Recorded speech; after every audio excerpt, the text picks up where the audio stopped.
de ce monde.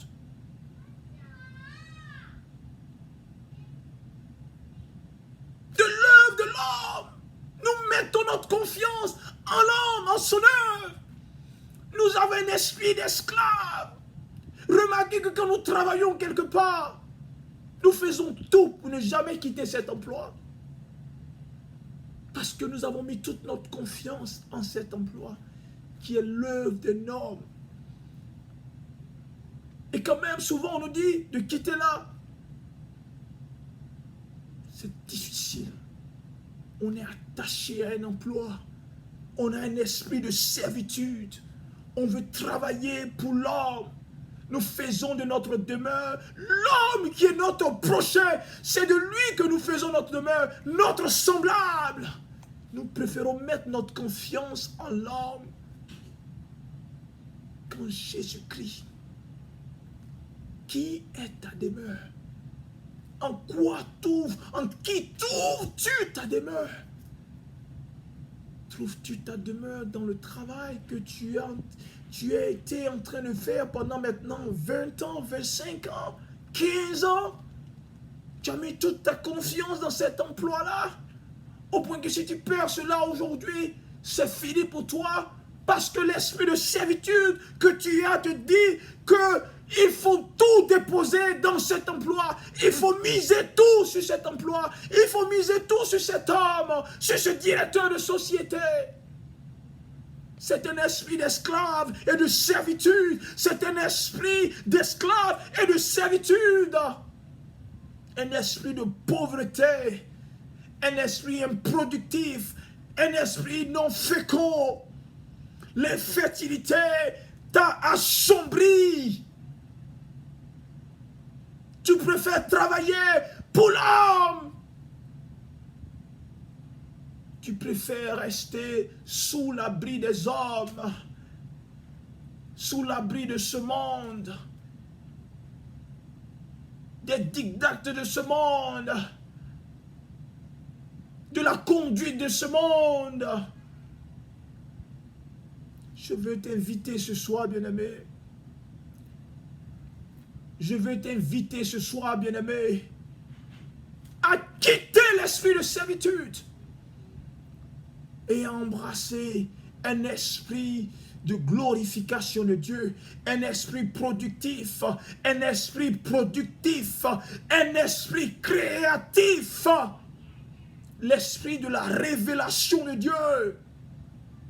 Il nous dit que si nous portons beaucoup de fruits, c'est alors que nous serons des glorificateurs, que nous nous donnerons gloire et que nous serons ses disciples. Bien-aimés, nous avons besoin d'être révélés à ce monde. Et les chrétiens que nous sommes misérables. Parce que longtemps, il nous a été enseigné que nous ne devons pas travailler dans nos messages, dans nos manières de faire, dans l'éducation que nous avons donnée aux chrétiens. Ils sont assis et ils ne font rien. Un esprit de paresse nous a liés. Bien-aimés, sans travail, il n'y a pas de pain. Nous avons besoin de travailler. Tu as besoin de bosser. Tu as besoin de chercher. Tu as besoin de frapper, comme dit la parole de Dieu. Et l'on t'ouvrira. Tu as besoin de demander. Et l'on te donnera. Bien-aimé, je veux donner gloire à Dieu. Tu veux donner gloire à Dieu? Nous avons besoin de travailler. La Bible dit que tout lieu que foulera la plante de votre pied. Je vais lire ce passage dans Josué. Je dirais dans Josué chapitre 1. Après la mort de Moïse. Josué chapitre 1 après la mort de Moïse. Après la mort de Moïse. Je lis ce passage. Josué chapitre 1. Après la mort de Moïse, serviteur de l'Éternel, l'Éternel dit à Josué, fils de Nun, serviteur de Moïse, Moïse, mon serviteur, est mort. Maintenant, lève-toi, passe ce Jourdain, toi et tout ce peuple, pour entrer dans le pays que je donne aux enfants d'Israël.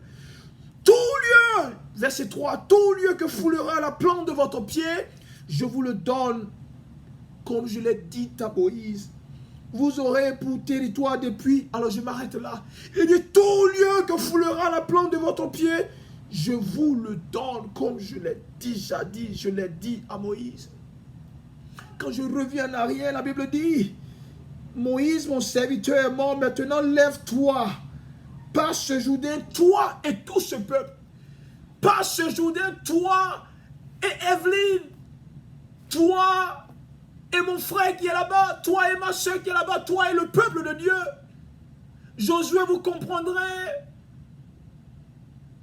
le nom signifie sauveur, à l'image du Christ. Moïse est mort, il fallait un sauveur. Quelqu'un qui puisse faire entrer le peuple dans le pays promis, dans la terre promise, dans la destinée. Et Josué ici est à l'image du Christ que nous avons aujourd'hui, que nous prétendons avoir dans nos vies. Tu prétends avoir le Christ dans ta vie, tu l'as. Alors comme Josué, passe ce Jourdain, toi et Evelyne, toi et le frère qui est là-bas, toi et la soeur qui est là-bas, toi et le pasteur, toi et le diacre. Alors c'est dans cette collaboration, c'est dans cette union seule que nous pouvons porter du fruit. C'est dans cette collaboration, c'est nous avec Josué, c'est toi avec Jésus-Christ, c'est dans cette relation. C'est pour cela que la Bible dit dans Jean 15, 8 qu'il faut demeurer. Je viens en arrière, Jean 15, 7, si vous demeurez en moi. Il faut demeurer en lui d'abord. C'est pourquoi la conjonction de coordination est ici. Il dit, passe ce Jourdain, toi et ce peuple, toi et Serge, toi et Josette, toi et Evelyne, toi et Mathurin, toi et Nathanaël. Il faut qu'il y ait cette connexion avec lui. C'est pour cela que je dis à quelqu'un, vous qui cherchez l'argent, comme on le dit, vous qui courez après le bien, vous qui courez après la richesse et l'élévation et toutes ces choses, et qui oubliez Dieu, vous êtes insensés. Parce que quand je lis la parole de Dieu, il n'y a pas de meilleure méthode et de moyen d'être un homme abondant en richesse et prospère dans ce monde qu'avec celui-là qui s'appelle Jésus-Christ. Il n'y a que dans une connexion avec lui que ce que l'on appelle la véritable abondance est possible. Il n'y a que dans une relation, en faisant de lui une demeure, que tu vas connaître l'abondance et que tu seras productif et que tu seras un glorificateur de Jésus et de Dieu et que tu seras un disciple. Il n'y a pas deux méthodes, il n'y a pas trois méthodes. Il faut faire de lui ta demeure. Tu peux te mettre, te lever. Je voudrais te dire, lève-toi. Lève-toi parce que tu es paresseux. L'évangile de la paresse sort des corps. L'évangile de la paresse sort des corps. Au même titre que je ne suis pas un advocateur, je ne suis pas un supporter, je ne suis pas en train d'encourager l'évangile de la prospérité. Autant je n'encourage pas et je ne prêche pas l'évangile de la paresse. L'évangile de la paresse, l'évangile de la paresse, je n'encourage pas et je ne supporte pas cela. Je ne prêche pas l'évangile de la pauvreté non plus. Nous sommes chrétiens, bien-aimés. Nous sommes appelés à refléter la gloire et glorifier notre Dieu, bien-aimés. Il faut comprendre ces choses et quand tu les as comprises, lève-toi, bien-aimé. Parce que la deuxième étape, c'est que ce que l'on nous a dit, il faut s'asseoir et prier. Non! Si tu ne travailles pas, tu n'as rien. Si tu ne cherches pas, tu ne trouves pas. Si tu ne demandes pas, alors on ne te donnera pas. Alors lève-toi et travaille avec Dieu. Cherche, regarde autour de toi. Tu vois certainement, tu penses que tout est fermé. Tu penses que tout est fermé. Tu regardes les problèmes, tu regardes le monde, tu regardes les hommes de ce monde qui ont déjà tout géré, comme on le dit. Et tu te dis que c'est fini. Non! Si c'est pour cela que tu te contentes de travailler pour les hommes, je te dis, sors de cet esprit de servitude. Regarde, la Bible dit dans 2 Rois, je vais lire ce passage-là. Élisée avec son serviteur Géasi. Regardez, voilà ce que la Bible dit. Le roi de Syrie était en guerre avec Israël et dans un conseil qu'il fit, qui était avec ses serviteurs, il dit, mon camp sera dans un tel lieu.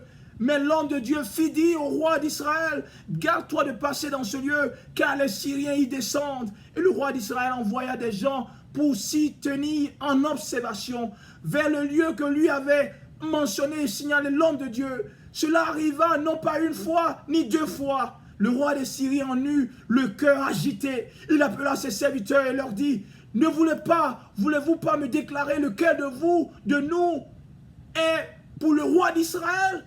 L'un de ses serviteurs répondit, personne au roi mon Seigneur. Mais Élisée, le prophète qui est en Israël, rapporte au roi d'Israël les paroles que tu prononces dans ta chambre à coucher. Et le roi dit, allez et voyez où il est, excusez, et je le ferai prendre. On vint lui dire, voici, il est à Dothan. Et il envoya des chevaux, des chars et une forte troupe qui arrivait de nuit et qui enveloppait la ville.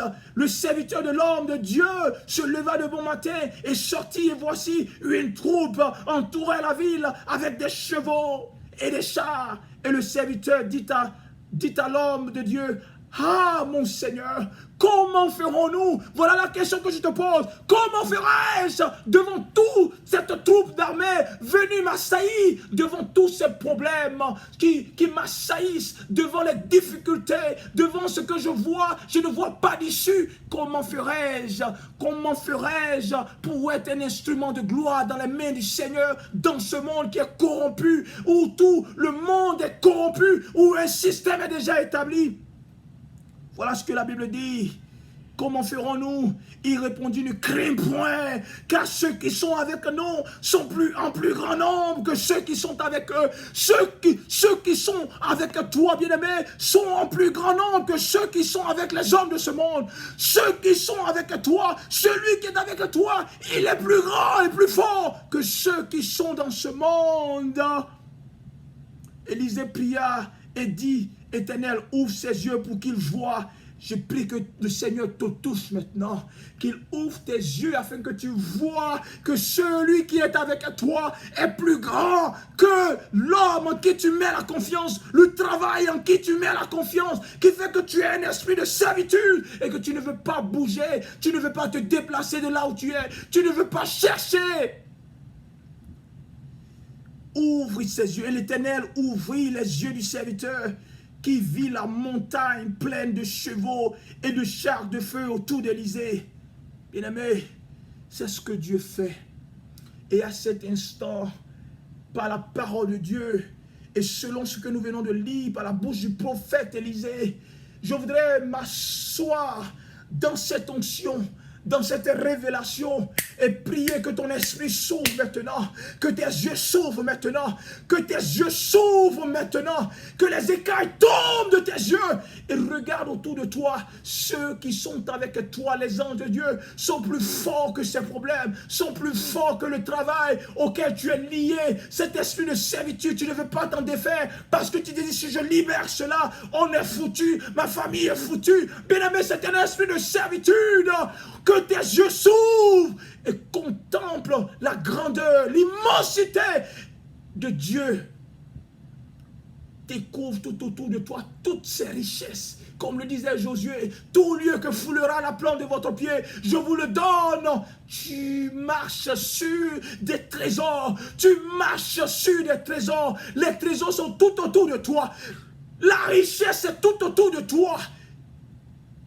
Que tes yeux s'ouvrent pour découvrir, pour cerner. Les portes sont là. Elles restent fermées parce que tu ne frappes pas. Les cœurs restent fermés parce que tu ne demandes pas. Regarde autour de toi. Que ton esprit s'ouvre. Que ton esprit s'ouvre. Et que tu contemples la dimension, cette bénédiction incomparable de Dieu. Je prie que l'esprit de prospérité, l'esprit de la révélation, la prospérité spirituelle dépose sur la vie de mon frère, dépose sur la vie de ma soeur. Qu'un esprit de prospérité descende sur nos vies, descende sur nos vies, descende sur nos vies, descende sur nos vies. Au nom de Jésus-Christ, je sors de l'esprit de pauvreté, j'annule l'esprit de pauvreté, je sors de l'esprit de pauvreté et j'appelle l'esprit de la prospérité. Parce que je veux glorifier Dieu, parce que je veux être disciple de Dieu, parce que je veux être productif spirituellement, matériellement et financièrement. C'est dans le nom de Jésus-Christ que nous prions maintenant. Soboro sharabara baba sorikiri baba sokoboro boro boro boro boro ribaba sakabara sharari baba soro boro boro boro boro boro. Que l'Esprit de Dieu descende sur toi, qu'il te touche et que l'esprit de servitude te quitte. Il faut te lever et travailler, bien-aimé. Il faut te lever et chercher. Il faut te lever et demander. La richesse est à portée de main. Tu marches sur la richesse. Que le Seigneur te bénisse. Que le Seigneur te visite. Et que la gloire lui revienne. Au nom de Jésus-Christ.